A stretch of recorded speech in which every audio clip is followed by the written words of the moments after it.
Puji Tuhan, saudara yang kekasih dalam Tuhan Yesus Kristus. Saya bersyukur kepada Tuhan sebab Tuhan baik.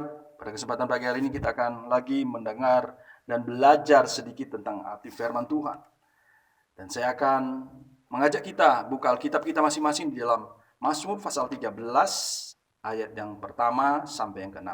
Saya akan bacakan untuk kita semua. Untuk pemimpin biduan Mazmur Daud. Berapa lama lagi Tuhan kau lupakan aku terus-menerus? Berapa lama lagi kau sembunyikan wajahmu terhadap aku? Berapa lama lagi aku harus menaruh kekhawatiran dalam diriku dan bersedih hati sepanjang hari? Berapa lama lagi musuhku meninggikan diri atas aku? Pandanglah kiranya, jawablah aku. Ya Tuhan, Allahku, buatlah mataku bercahaya supaya jangan aku tertidur dan mati. Supaya musuhku jangan berkata, aku telah mengalahkan dia. Dan lawan-lawanku bersorak-sorak apabila aku goyah. Tetapi aku kepada kasih setiamu, aku percaya. Hatiku bersorak-sorak karena penyelamatanmu. Aku mau menyanyi untuk Tuhan karena ia telah berbuat baik kepadaku. Saudara yang kekasih dalam Tuhan Yesus Kristus, kalau kita mempelajari pasal ini adalah pasal yang sangat berat ya kalau saya lihat dari seorang pemazmur. Dia dalam pergumulannya dikatakan di sini begitu sulitnya sehingga dia melontarkan kata-kata yang seharusnya tidak perlu dikatakan oleh seorang yang percaya. Saudara, terkadang kesulitan atau pergumulan yang berkepanjangan yang kita hadapi, bahkan doa-doa yang kita sampaikan kepada Tuhan belum dijawab. Kadang-kadang ini bisa membuat hidup kita mulai ragu, hati kita, iman kita mulai ragu dengan Allah, dengan keberadaannya. Apakah Allah masih ada? Tetapi tahukah saudara bahwa kalau kita mau lebih lagi merenungkan semua yang sedang terjadi dan kita alami, saudara, sebenarnya Allah tidak pernah meninggalkan kita. Sebab itu, judul firman Tuhan pada pagi hari ini, tetaplah percaya. Tetaplah percaya. Pemazmur dikatakan di sini sampai komplain kepada Allah. Yang dia tahu selama ini menyertai dia, tidak pernah meninggalkan dia. Alkitab mencatat di sini ayat 2. Berapa lama lagi Tuhan kau lupakan aku terus-menerus? Berapa lama lagi kau sembunyikan wajahmu terhadap aku? Saudara, perhatikan di sini. Dia bertanya kepada Allah, berapa lama lagi Tuhan? Saudara, ketika kita mengalami pergumulan, hati lagi susah, lagi sedih, saudara, itu hal wajar ketika kita datang kepada Allah untuk mencurahkan semua doa kita, keluhan kita, itu wajar. Tuhan senang kalau kita datang kepada Tuhan daripada kita pergi ke tempat lain atau kita berkeluh kesah kepada manusia. Itu tidak baik. Sebab itu saya melihat di sini bahwa sebenarnya Daud, pemazmur, itu sudah sangat tepat. Dia seperti berbincang dengan Tuhan. Dia berkata, Tuhan, berapa lama lagi kau melupakan aku? Dan wajahmu, kau sembunyikan wajahmu. Dengan kata lain, ini sepertinya Tuhan meninggalkan dia. Saudara, seakan-akan Tuhan lupa dengan seorang Daud. Tuhan tidak mau menunjukkan anugerahnya, kemurahannya, belas kasihannya. Tuhan meninggalkan, seakan-akan Tuhan meninggalkan dia. Tuhan tidak memberi kasih setianya. Seakan-akan Tuhan tidak ada di sana. Sehingga dia berkata, berapa lama lagi? Kata berapa lama lagi ini bicara tentang waktu yang sangat panjang yang dihadapi oleh pemazmur. Berapa lama lagi aku harus menaruh kekhawatiran dalam diriku dan bersedih hati sepanjang hari? Berapa lama lagi musuhku meninggikan diri atasku? Dia berkata, bagaimana aku tidak khawatir karena engkau tidak menjawab aku. Engkau belum menyelesaikan perkaraku. Tuhan, berapa lama lagi engkau tidak menolong aku? Masa engkau membiarkan aku seperti ini?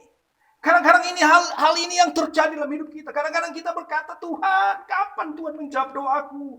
Kapan Tuhan menyelesaikan perkaraku? Tapi saudara yang kekasih dalam Tuhan Yesus Kristus, ada waktu Tuhan akan menyelesaikannya semua.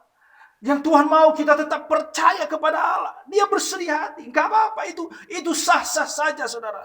Ya, saya mau katakan kepada saudara bahwa ketika engkau mengalami pergumulan yang berat, apapun itu, jangan lupa. Jangan engkau lari kepada siapapun atau kepada dunia ini. Kepada hal-hal yang tidak berkenan kepada Allah. Datanglah kepada Allah.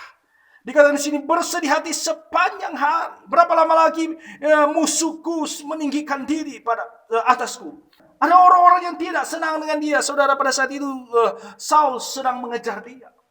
Dan Saul ingin menghancurkan dia. Saudara, ada orang-orang yang tidak senang dengan kita. Tetapi ingat, saudara, itu tidak penting bagi kita. Tidak penting. Sebab apa? Yang paling penting dalam hidup kita, yaitu kita tetap dekat dengan Tuhan. Kita semua ceritakan kepada dia. Maka saudara perhatikan di sini, ketika dia menyampaikan keluhannya kepada Allah, dia protes Tuhan tidak menyertai dia, seakan-akan Tuhan hilang dari kehidupan Daud. Seakan-akan Tuhan tidak ada, Tuhan tidak merespon setiap doanya.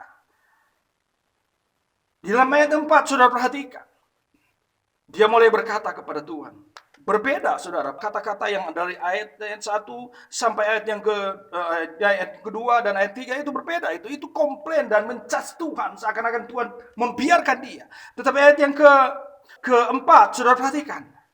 Pandanglah kiranya, jawablah aku, ya Tuhan, Allahku. Buatlah mataku bercahaya, supaya jangan aku tidur dan mati. Saudara, kalimat ini berubah. Di dalam ayat yang keempat ini berubah, saudara. Dia berkata kepada Tuhan, pandanglah kiranya. Tuhan, biarlah belas kasih-Mu tercurah padaku. Biarlah Engkau melihat keadaanku hari ini. Jawablah. Dia memohon supaya Tuhan menjawab doanya. Ini berbeda dengan ayat-ayat yang sebelumnya.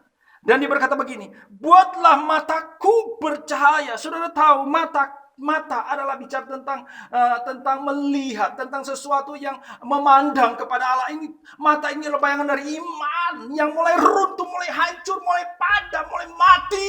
Maka dia berkata begini, Tuhan, buatlah imanku semakin kuat, semakin tinggi, semakin percaya kepadamu. Melewati semua ini, aku tetap percaya bahwa ini Engkau izinkan supaya aku bisa keluar sebagai pemenang di dalam Engkau. Dikatakan di sini, buatlah mataku percaya, supaya jangan aku tertidur dan mati.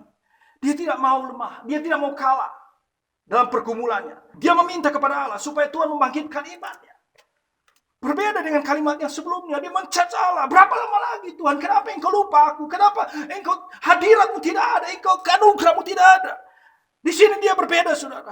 Buatlah imanku, mataku bercahaya. Dengan kata lain, buatlah kegirangan, bangkitkan imanku, semangatku, percayaku, harapanku kepadamu semakin kuat. Dan apa yang terjadi, saudara? Endingnya, saudara perhatikan. Ayat yang ke-6. Ini endingnya, saudara perhatikan. Tetapi aku kepada kasih setiamu, aku percaya. Hatiku bersorak karena penyelamatanmu. Aku mau menyanyi untuk Tuhan karena ia telah berbuat baik kepadaku. Saudara, setelah itu selesai semua. Setelah dia datang kepada Tuhan, mengeluh dan menyampaikan permohonannya kepada Tuhan. Setelah dia mengalami perubahan, setelah dia mencurahkan semuanya kepada Tuhan, saudara, ada sesuatu yang terjadi. Dia mengalami perubahan yang dahsyat di mata Tuhan. Di dalam hidupnya, saudara, Roh Kudus menghibur dia. Dia mengalami kelegaan sehingga dia berkata, aku mau menyanyi untuk Tuhan karena ia telah berbuat baik kepadaku. Saudara, curahkan semua isi hatimu kepada Tuhan, maka Tuhan akan mendengar dan menjawabnya. Maka kelegaan itu terjadi. Roh Kudus menghibur dan Roh Kudus menguatkan kita. Puji Tuhan, tetap percaya bahwa jawaban segala sesuatu ada di dalam Tuhan. Dan waktu Tuhan adalah yang terbaik. Bapa, terima kasih menerangkan firman-Mu kepada kami yang mendengar firman-Mu. Dalam nama Tuhan Yesus. Amin. Tetaplah percaya.